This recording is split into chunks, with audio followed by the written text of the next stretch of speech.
Arun IPS சமீபத்தில் லஞ்ச ஒழிப்பு பிரிவிலிருந்து மாற்றப்பட்டவர். ஏற்கனவே போலீஸ் கமிஷனராக, சென்னை மாநகர போலீஸ் கமிஷனராக திமுக ஆட்சி காலத்தில் பணியாற்றியவர். அவர் மீது பல குற்றச்சாட்டுக்கள் இருந்தன. என்கவுண்டர் வேண்டியவங்களுக்கு, வேண்டாதவங்களுக்கு இதுக்கெல்லாம் என்கவுண்டர் பண்ணுறாரு, வேண்டாதவங்களை கைது பண்ணி கூண்டாசலில் போடுறாரு, அரெஸ்டெல்லாம் இஷ்டத்துக்கு பண்ணுறாரு, அரசியல்வாதிகள் எல்லாம் திமுகவுக்கு ஆதரவாக இல்லாவிட்டால் அவர்களை கூட குண்டர் சட்டத்தில் கைது செய்கிறார் அப்படின்னெல்லாம் நிறைய அவர் மேலே விமர்சனம் இருந்தது. அப்படி இருந்தும் தாவைக்காவை சேர்ந்த முதலமைச்சர் விஜய் அவரையே திரும்பி வந்து முக்கியமான பதவியில் போட்டார். அப்போவே நம்ம இதை பற்றி சொன்னோம். அருணை அந்த பதவியில் போட்டது மிகப்பெரிய தவறு. இவர் திமுகவை சேர்ந்தவர். திருமாவளவன் இவர் எப்படியாவது கொண்டு வரணும் அப்படின்னு நினைக்கிறார். அதுக்கு ஏற்ற மாதிரி நீங்களே அருணுக்கு இந்த பதவியை கொடுக்கலாமா? அந்த பதவியில் தானே திமுகவின் முன்னாள் அமைச்சர்கள் எல்லாரையும் கைது செய்ய முடியும், விசாரணை செய்ய முடியும். அதிலே திமுகவை சார்ந்த ஒரு அதிகாரியை நீங்கள் அதிகாரியாக போட்டால் எப்படி சரியாக வரும் அப்படிங்கிற விஷயத்தெல்லாம் சொன்னோம். அப்படி இருந்தும் விஜய் அவரை கூடுதல் டிஜிபியாக அங்கே நியமித்தார். கரெக்டாக 60 நாள் அங்கிருந்து மாற்றப்பட்டார். காரணம் சொல்லப்படவில்லை. இவர் மீது அதிகமான ஊழல் குற்றச்சாட்டு இருந்தது. அப்படி இருந்த நிலையில் நேற்று பார்த்தீங்கன்னா அவர் அருணை மாற்றினதை தாவைக்க தொண்டரெல்லாம் குதிச்சு கொண்டாடுறாங்க. யாருக்குமே பிடிக்கல அவர்.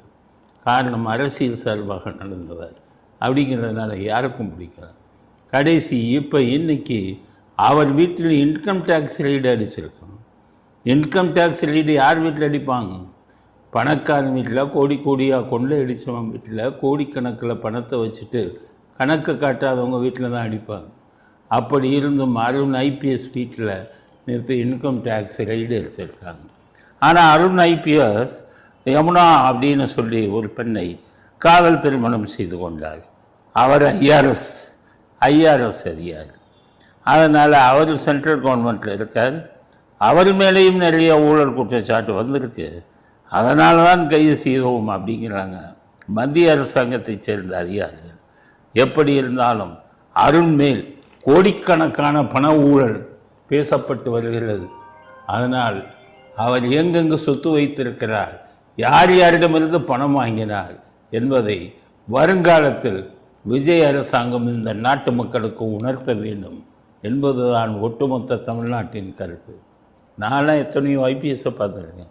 இப்படிப்பட்ட ஒரு ஐபிஎஸ் அதிகாரி, ஐபிஎஸ்னால் தன்னுடைய கடமை முடிச்சுட்டு போவாங்க. ஒரு சின்ன இது கூட தனக்கு வரக்கூடாதுன்னு நினைப்பாங்க. ஒரு சின்ன சார்ஜுன்னு வந்துட்டா அதன் மூலம் தனக்கு பதவி உயர்வெல்லாம் பாதிக்கப்படும் நினைப்பாங்க. எந்த கட்சி ஆட்சியில் இருந்தாலும் அந்த கட்சிக்கு சாதகமாக இருக்க மாட்டாங்க. அந்த கட்சியை சேர்ந்தவர்கிற முத்திரையை குத்த மாட்டாங்க. அப்படி இருக்கும்போது இந்த அருண் ஐபிஎஸ், திருமாவளவன் போன்றவர்களை தலைவான கூப்பிடுறது, ஜாதியின் அடிப்படையில் எல்லாம் குண்டர் சட்டத்தில் போடுறது. உயர்நீதிமன்றமே பலமுறை அவருக்கு வார்னிங் கொடுத்தாங்க. குண்டர் சட்டத்தை தப்பாக பயன்படுத்துகிறீங்கன்னு சொன்னாங்க. உயர்நீதிமன்ற அதிகாரிகளை 2 மணி நேரம் காவலில் வைத்தார் என்று பல மணி நேரம் இவரை காவலில் வைத்தாங்க. அதுக்கு அடுத்தது ஏவிஎஸ் என்று சொல்லப்படக்கூடிய உபச்சார தடுப்பு பிரிவில் இருந்த ஒரு பெண் போலீஸ் அதிகாரியிடம் மாதம் மாமூல் அதிகமாக வாங்கினார் அப்படிங்கிற குற்றச்சாட்டு எல்லாம் வந்தது. விமலாங்கிற ஒரு இன்ஸ்பெக்டரை தவறுதலாக அவர் வேண்டுமென்றே அவர் மீது நடவடிக்கை எடுத்தார் அப்படிங்கிற குற்றச்சாட்டு கூட வந்தது. அப்படிப்பட்ட இந்த அருண் எனக்கே புரியலை. ஏன்னா எந்த ஐபிஎஸ் அதிகாரியும் செய்யாத விஷயங்களை இவர் செய்திருக்கிறார். அதனால் இந்த இன்கம் டேக்ஸ் ரைடு வச்சது அருமையான ஒரு விஷயம். அதனால் நாட்டு மக்களுக்கு அருண் ஐபிஎஸ் எப்படிப்பட்டவர், என்னென்ன ஊழல்களில் சிக்கியிருக்கிறார், எவ்வளவு பணம் கைப்பற்றப்பட்டதுங்கிற அத்தனை விவரங்களையும் இன்கம் டேக்ஸ் டிபார்ட்மெண்ட், வருமான வரித்துறை பொதுமக்களுக்கு தெரிவிக்க வேண்டும் அப்படிங்கிறது தான் நம்முடைய முதல் கட்ட கருத்து. அடுத்து வேலு சிங்கப்பூரில் போய் படுத்துக்கிட்டாரு. இதில் அவர் ஆஜர்படுத்த சொல்லி சம்மன் பண்ணாங்க, சம்மன் கொடுத்தாங்க. போடாத சாலைக்கு அமௌண்ட்டு ஒதுக்கியிருக்காரு. சாலையை போடலை, ஆனால் அரசாங்கத்திலேருந்து பணம் போயிருக்கு. கூப்பிட்டாங்க. யோகியர் உத்தமர் போல் சொல்கிறாரு. நான் வந்தேனே, இன்றைக்கி வந்து ஆஜராயிட்டார். நான் எனக்கு தெரிஞ்சதெல்லாம் சொல்லிட்டேன்னு. யோகியர் உத்தமர் போல் பேசுகிறார். அண்ணாமலைக்கு எதுக்கு பணம் கொடுத்தீங்க?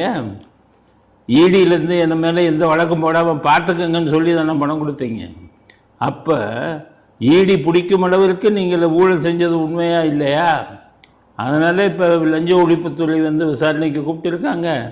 எஃப்ஐஆர் போடணும், ஏவா வேலுவை கைது பண்ணணும், ஏவா வேலுவை ஈடி வந்து என்கொயரி பண்ணணும் அப்படிங்கிறது தான் எங்களுடைய கருத்து. காரணம், பொதுப்பணித்துறை அமைச்சராக இருந்து கோடிக்கணக்கில் கொள்ளையடித்தவர் ஏவா வேலு.